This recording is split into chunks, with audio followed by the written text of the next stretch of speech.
Oh yeah, it's a new month. Happy new month. Welcome to Fatima as well. Thank you for liking, sharing, subscribing. Most importantly, thank you for talking back at me. For those of you who are new here, my very new subscribers, my name is Fatima Mohammed Bashir. I am the face behind Fatima's World. And Fatima's World is basically about families. We talk about happenstances in the family, how to ensure that the family comes together as one unit. And then sometimes we digress.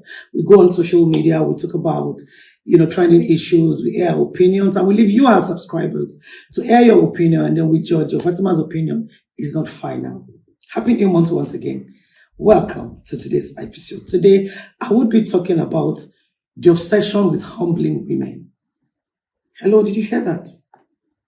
Some people are so obsessed with humbling women.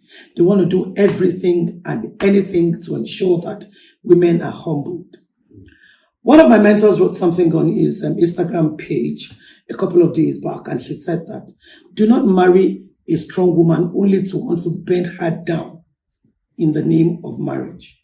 What that literally means is that if you marry a woman who is a strong character woman, an alpha female as it were, please accept the fact that being alpha female comes with some perks. She is not a woman who is not humble. She's not a woman who is not submissive. She's just a woman who is very, very articulate. She's a woman who understands what she wants, who understands her purpose, and who goes all the way to get it. Humbling. Women, the obsession with it. So maybe I should start by defining what humbling is. Humbling is the act or experience of making someone feel less proud, less confident, or aware of their limitations. It often involves reducing one's sense of importance or bringing a person to a place of humility, which can mean recognizing one's weakness or flaws. The experience of being humbled can be possessive. It can be positive, leading to growth, or negative, depending on whether it comes from introspection or external actions meant to diminish a person's self-worth. So when you're humbling somebody to submissiveness, what exactly is your goal? Is it positive to say, oh, I want you to cut out this aura that you carry on the outside world, or I want to break you? That's the negative one. Submissiveness is the quality of behavior or being willing to yield or conform to authority or the will of another person's opinion.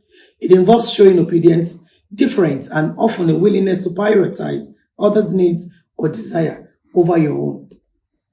In time past, Fatima is somebody who would say, I'm very selfless. I would, go all out for people. But I think as I turned 50, I learned to be a bit selfish. I learned to say, you must come first, because even if you kill yourself for some people, they are never appreciative. So while some people may adopt submissive behavior as a personal cultural choice, submissiveness can also be imposed or expected in certain relationships. Husband and wife. When you marry an alpha female, you say, and then she tries to air her opinion, you look for every reason to shut her up because she has no right to an opinion. She is your wife. And those things stem out of insecurity.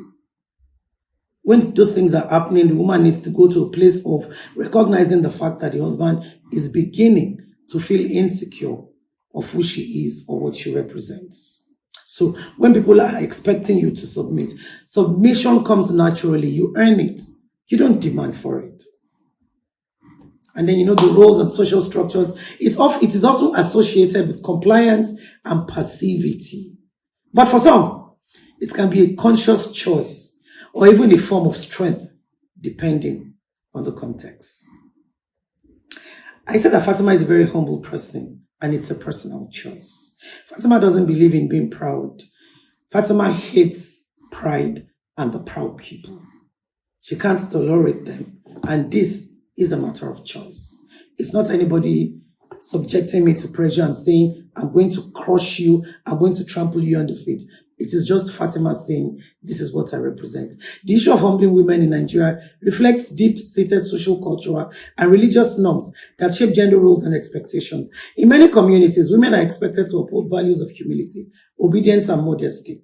These expectations often translate into an environment where women are frequently discouraged from asserting themselves or from pursuing ambitions outside traditional roles. For example, Fatima is a politician. I come from the north. I am a Muslim. The Muslim Islamic religion does not really permit women to be in positions of authority. The part of a country where I'm from believes that women should be seen, not heard. Hey, all of these two things are contradictory to me wanting to be voice of the voiceless, me wanting to speak above whispers. But this comes from a place of compromise because, again, I say, what's your intention? What's the purpose? Why are you speaking above whispers? Why are you speaking for people? Why are you questioning the effects of poverty in the lives of people? Are you purpose-driven? One aspect of this is the pervasive belief that women should be seen but not heard, like I said. A vocal, confident woman might be labeled as arrogant. I get to see that all the time. Or disrespectful. Somebody will say, I hate that Fatima's girl. She's so full of herself. She's very disrespectful. It takes you to know Fatima to know that she isn't disrespectful or arrogant. Faces societal pressures to conform to an idealized form of submission. In this context, a woman who pursues her education or career aggressively, who expresses her opinions openly, or challenges traditional roles can be met with criticism. Like I said, it resonates so much with Fatima.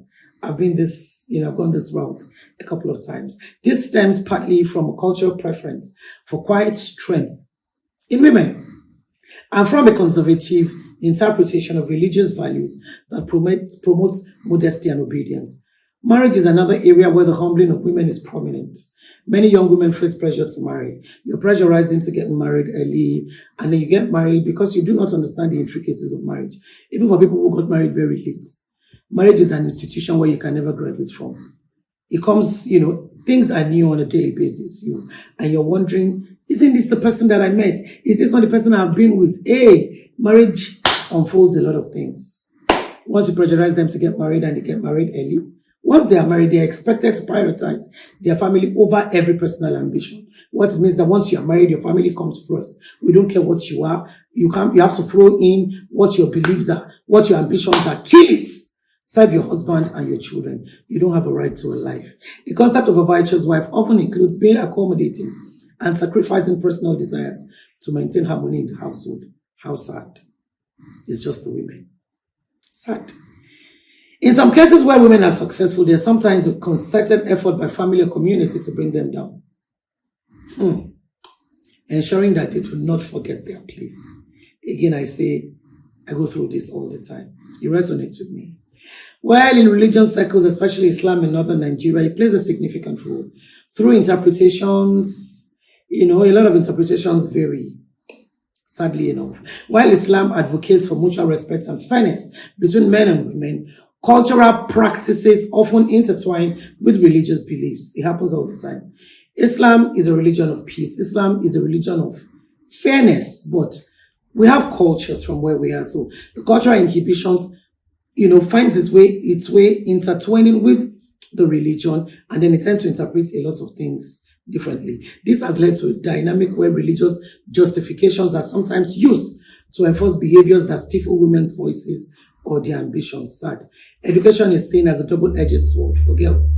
In Africa, while there's growing support for girls' education, societal attitudes sometimes frame education for women as merely a way to make them better mothers and wives. Higher education that pursues career, they would not like it.